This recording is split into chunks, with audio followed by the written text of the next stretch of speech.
Hi all. So, ఈరోజు మనం 'అగ్ని పరీక్ష' ఎపిసోడ్ 4 రివ్యూ చెప్పుకుందాం. సో, నాకు తెలిసి ఈరోజు ఎపిసోడ్ అంత ఇంట్రెస్టింగ్‌గా జరగలేదు మిగతా 3 ఎపిసోడ్‌ల కంటే.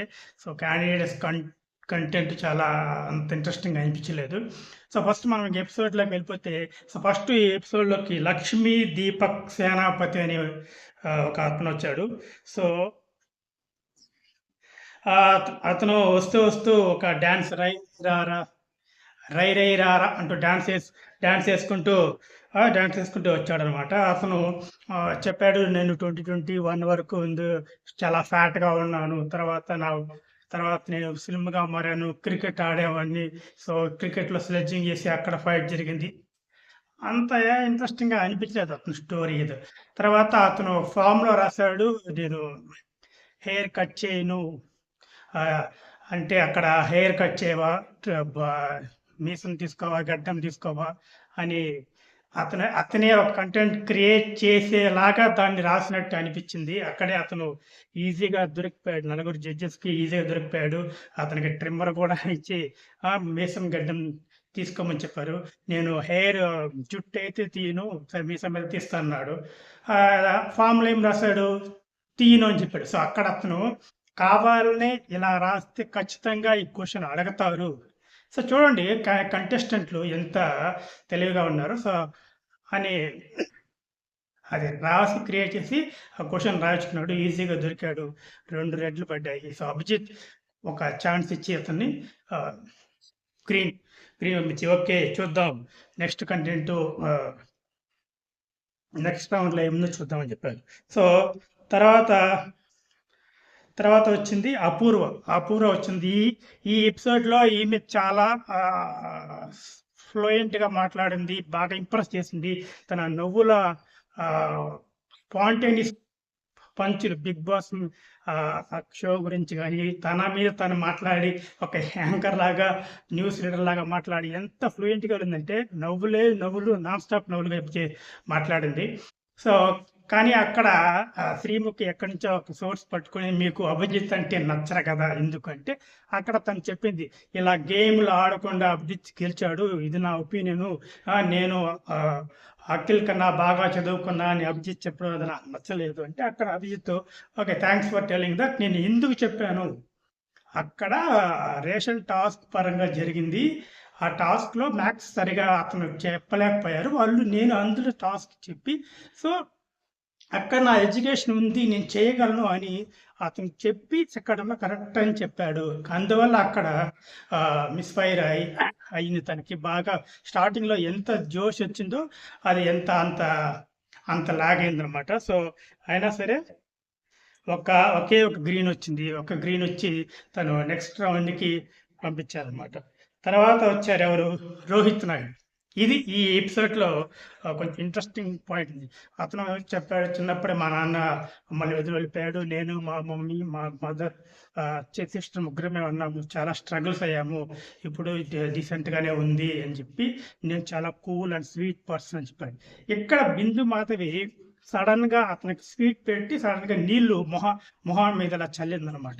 మొహం మీద చల్లి రియాక్ట్ అవ్వు అంది. 2, 3 సార్లు చల్లింది. అతను రియాక్ట్ అవ్వడు. అతను చెప్పాడు, మీరేదో పర్పస్ మీద చల్లుంటారు. నేను మీ ఆ పర్పస్ చెప్తే రియాక్ట్ అవుతా అన్నాడు.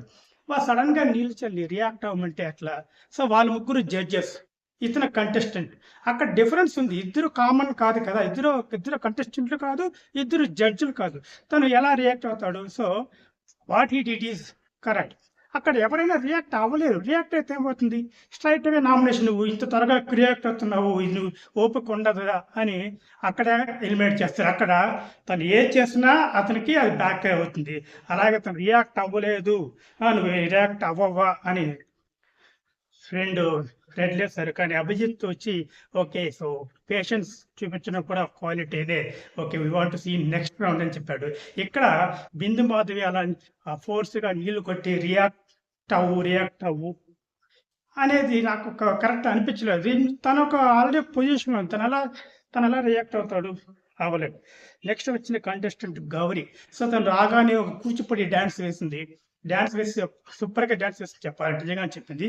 తర్వాత ఒక షాకింగ్ కంటెంట్ అని చెప్పి, నేను ముందు బాయ్గా ఉన్నాను, ఇంటర్ తర్వాత గర్ల్గా ఉన్నాను. అక్కడ ఎవ్వరికీ తెలియని రహస్యం అని చెప్పింది. కానీ చూస్తే అందరికీ తెలిసిన రహస్యాన్ని మళ్ళీ తనే చెప్పినట్టు అక్కడ. సో తను ఎలా చెప్పాలి, ఎలా కన్వే చేయాలి అని తెలియలేకుండా ఉందన్నమాట.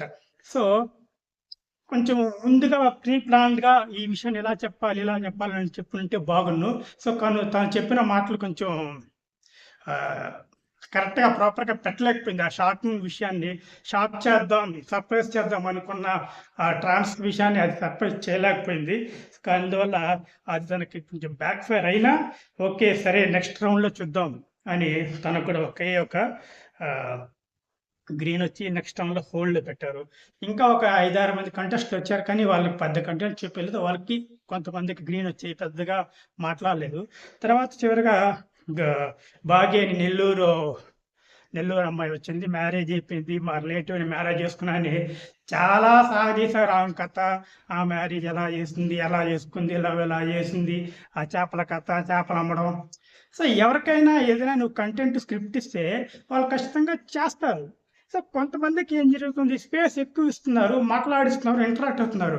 కొంతమందికి స్పేస్ ఇవ్వకుండా నువ్వేం చేయడం లేదు, నువ్వేమి క్రియేట్ చేయడం లేదు అంటే అది కరెక్ట్ కాదు. ఒక్కొక్క కంటెస్టెంట్‌ని ఒక్కొక్కలాగా ట్రీట్ చేస్తున్నారు నాకు అనిపిస్తుంది. So okay. భాగ్య తనకిచ్చిన అవకాశాన్ని అయితే తను పూర్తిగా చేసి తను మంచి మార్కులే కొట్టింది. తనకి హైలైట్‌గా 2 గ్రీన్‌లు వచ్చాయి.